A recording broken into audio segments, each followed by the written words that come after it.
नमस्कार। Economic geography की श्रृंखला में आज हम ट्रांसपोर्ट एंड ट्रेड ज्योग्राफी मतलब कि परिवहन भूगोल पढ़ने की शुरू करते हैं।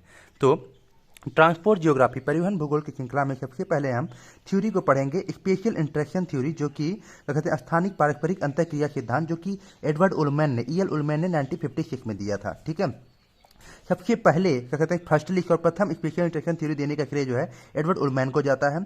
और एडवर्ड उलमैन ने दो भागों में कार्य किया था। एक उनका था सेटलमेंट ज्योग्राफी में, जो कि हैरिस और उलमैन के साथ उन्होंने मल्टीपल न्यूक्लियाई मॉडल दिया था बहुनाभिकीय सिद्धांत 1945 में। ठीक है, फिर उसके बाद इनका स्पेशल इंटरेक्शन थ्योरी आता है, जो कि ट्रांसपोर्ट ज्योग्राफी के अंतर्गत आता है।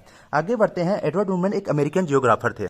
स्पेशल इंटरेक्शन क्या होता है इसे समझने की कोशिश करते हैं। स्पेशल इंटरेक्शन मतलब flow of the information product and human being from one location to another, मतलब एक स्थान से दूसरे स्थान पे जो फ्लो होता है, किसका इंफॉर्मेशन का हुआ, प्रोडक्ट का हुआ, या एक व्यक्ति दूसरे स्थान पे जब जाता है, उसी को हम स्पेशल इंटरेक्शन स्थानिक पारस्परिक अंतःक्रिया कहते हैं। ठीक है, तो एडवर्ड उलमैन ने आइडेंटिफाई किया 3 डिफरेंट पैरामीटर को। ठीक है, for the special interaction, special interaction के लिए 3 डिफरेंट पैरामीटर किया। इसे कहा जाता है उलमैन का प्रिंसिपल, मतलब उलमैन का सिद्धांत, या फिर उलमैन ट्रेड, मतलब उलमैन का त्रय। जैसे डेविस का त्रय था, या डायो ऑफ डेविस नहीं था, ट्रायो ऑफ डेविस, जो कि स्ट्रक्चर प्रोसेशन टाइम। उसी प्रकार की उलमैन का ट्रेड है, जो कि कंप्लीमेंट्री, इंटरवेनिंग अपॉर्चुनिटी और ट्रांसफरेबिलिटी, 3 करके इनका उलमैन का ट्राया। तो इनकी जो थ्योरी थी स्पेशल इंटरेक्शन, वो आधारित थी यूएसए, मतलब यूनाइटेड स्टेट अमेरिका के थे, तो यूएसए पे आधारित थी, जो कि 1954, 1957 एंड 1973 में आई थी। आपकी पूरा संशोधन होता गया था इनका, मेनली 1956 है।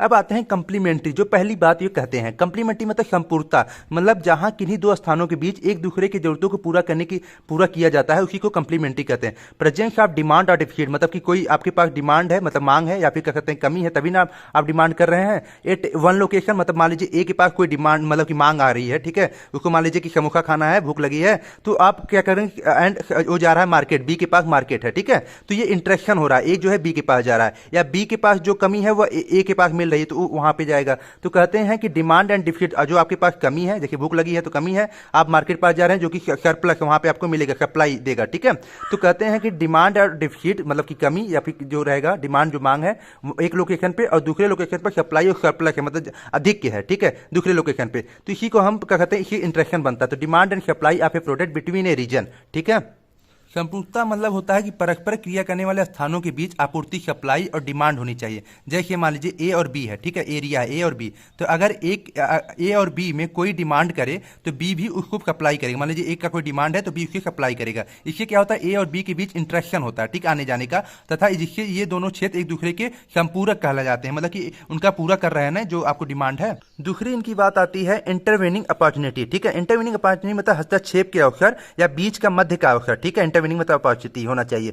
ये इन्होंने कहा, एडवर्ड उलमैन ने कहा, लैक ऑफ इंटरवेनिंग अपॉर्चुनिटी होनी चाहिए, मतलब अगर इंटरवेनिंग अपॉर्चुनिटी होगा तो उससे घाटा हो जाता है। तो अगर दो स्थानों के बीच इंटरेक्शन है तो कोई तीसरा स्थान नहीं होना चाहिए, ये मतलब एडवर्ड उलमैन कहते हैं। अब ध्यान दीजिए इंटरवेनिंग अपॉर्चुनिटी है क्या। इंटरवेनिंग अपॉर्चुनिटी कहता है कि ए और बी, मतलब कि आप समझिए ऐसे कि आपको मान लीजिए कि मुंबई जाना था रोजगार के लिए, ठीक है, आप बिहार या क्या कहते हैं यूपी से मुंबई जाना था रोजगार के लिए, आपको बीच में ही क्या कहते हैं कि सूरत मिल गया, ठीक है, गुजरात मिल गया, जहां पे उतने ही लाभ में आपको क्या कहते हैं उतने रुपए में मिल रहा है, तो आप क्या करेंगे, गुजरात में ही रुक जाएंगे। तो ये इंटरेक्शन जो था बी के पास जाने का वह सी के पास ही मिल गया, तो ये कहते हैं इंटरवेनिंग अपॉर्चुनिटी, मतलब एक बेटर अल्टरनेटिव ऑप्शन आपको मिल गया, एक बेहतर विकल्प मिल गया, तो आप वहीं पे रुक जाएंगे। इंटरवेनिंग अपॉर्चुनिटी अगर किसी प्रदेश में, मान लीजिए कोई रीजन ए है, ठीक है, रीजन ए में किसी विशिष्ट वस्तु की क्या कहते हैं डिमांड है, किसी विशिष्ट वस्तु की मांग है, किसी एक रीजन में किसी विशेष वस्तु की मांग है, और उस प्रदेश की वह विशिष्ट वस्तु जो है विभिन्न स्रोतों से, मतलब वेरियस सोर्सों से मिल सकती है, मतलब बी पे भी मिल जा रही है। ठीक है, एट लीस्ट क्या होगा, वह प्रदेश उस वस्तु को सबसे नजदीक के प्रदेश से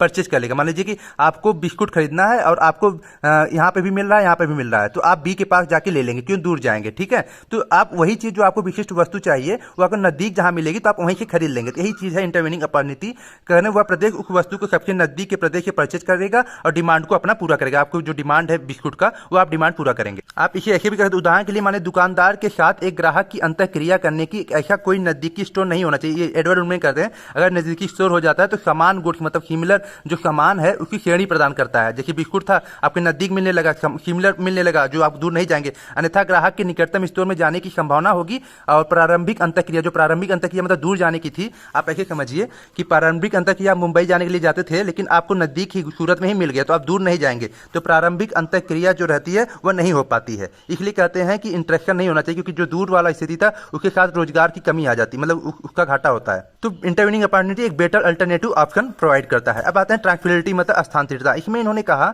मतलब एडवर्ड उन्होंने कहा कि टाइम और ट्रांसपोर्ट का मतलब कि समय और परिवहन लागत को ध्यान में रखते हुए एडवर्ड उन्होंने कहते हैं कि भले ही किन्हीं दो स्थानों के बीच, मतलब ए और बी, ठीक है, भले दोनों के बीच कंप्लीमेंट्री हो, मतलब कि अर्थात एक दूसरों की जरूरतों को पूरा करने की क्षमता हो, डिमांड एंड सप्लाई। कंप्लीमेंट्री हम लोग क्या पढ़ रहे थे कि जो डिमांड हो आपके पास और जो आपका सप्लाई कर दे, तो ये क्या होता है, इंटरेक्शन बन जाता है, संपूर्णता होती है, ठीक है, एक दोनों के बीच। तो वही ये कहते हैं कि भले ही कंप्लीमेंट्री हो उन दोनों स्थानों के बीच में, लेकिन परंतु बट इन दोनों स्थानों के बीच दूरी, डिस्टेंस अधिक नहीं होना चाहिए। मान लीजिए अगर अधिक डिस्टेंस होगा तो क्या होता है कि परिवहन लागत बढ़ जाएगी और टाइम भी बढ़ेगा, तो इसलिए अधिक दूरी नहीं होना चाहिए। इसलिए इन्होंने कहा दूरी, समय और लागत, इन तीनों चीज को इन्होंने देखा। आप ऐसे समझिए, मान लीजिए आपको बिस्कुट यहाँ पे सी पे मिल रहा है, तो आप लंबी दूरी नहीं तय करेंगे कि 2 किलोमीटर हम जाएं और तब बिस्कुट खरीदें। आपके बगल में स्टोर खुला है बिस्कुट खरीदने के लिए, तो नजदीक दूरी भी होनी चाहिए। डिस्टेंस क्या होता है, अगर डिस्टेंस लंबी रहेगी तो उतना ट्रांसपोर्ट कॉस्ट लग जाएगा।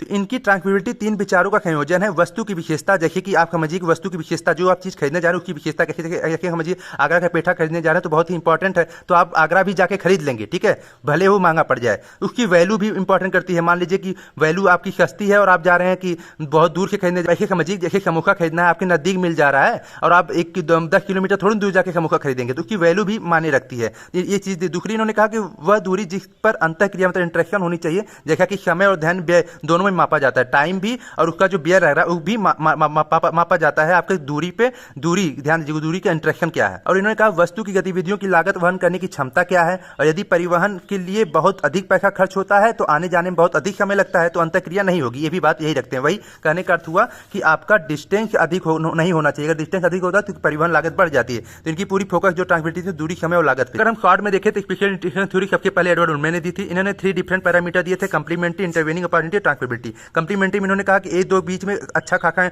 इंटरेक्शन होता है, संपूर्णता जैसे कंप्लीमेंट्री की। इंटरवेनिंग अपॉर्चुनिटी मतलब एक बेटर अल्टरनेटिव ऑप्शन उपलब्ध होता है। कंप्लीमेंट्री में क्या था, डिमांड एंड सप्लाई पे फोकस था, ठीक है, और इंटरवेनिंग में बेटर अल्टरनेटिव ऑप्शन की बात करते थे। और ट्रांसफिलिटी में क्या है कि आपका दूरी, समय और लागत पे बात करते थे। अब आगे बढ़ते हैं spatial interaction model, M E Hurst मतलब माइकल इलियट हर्स्ट के बारे में पढ़ते हैं, जो कि अमेरिकन जियोग्राफर थे। इन्होंने भी स्थानिक पारस्परिक अंतःक्रिया मॉडल दिया था। इनकी बुक थी transportation and the society framework 1973 में। फिर उसके बाद 1974 में आता है transport geography comment reading behavioural location theory, जिसे हर्स्ट मैट्रिक्स कहा जाता है, ठीक है। ये इनकी हर्स्ट मैट्रिक्स है, जिसमें इन्होंने चित्र में दिखाया है कि इस चित्र में देखा जा सकता है जैसे बिंदु डी आर्थिक और गैर आर्थिक कारकों के संबंध में इष्टतम स्थान है होगा, जबकि बिंदु ई जो हो वह एक संतोषजनक समाधान होगा, जिसमें इधर नॉन इकोनॉमिक फैक्टर, इधर इकोनॉमिक फैक्टर और मनी से रिलेटेड था। आपका इकोनॉमिक फैक्टर मनी से रिलेटेड है। इनके 3 इंपॉर्टेंट पॉइंट थे, जो कि मैंने ऐसे ही लिख दिया, कोई बहुत इंपॉर्टेंट नहीं, पूछेगा भी नहीं। उन्होंने परिवहन मतलब ट्रांसपोर्ट के क्षेत्र में कम खर्चीले मतलब कम लागत जो रहेगा और सुगम परिवहन व्यवस्था स्थापित करने के लिए भूमि उपयोग प्रबंधन मतलब लैंड यूज मैनेजमेंट पर बल दिया। मतलब लैंड यूज ऐसे बनाइए कि वहां पे कम खर्चीला परिवहन ट्रांसपोर्ट कॉस्ट लगे, ठीक है, सीधा सीधा रखिए तो और अच्छा रहता है ना।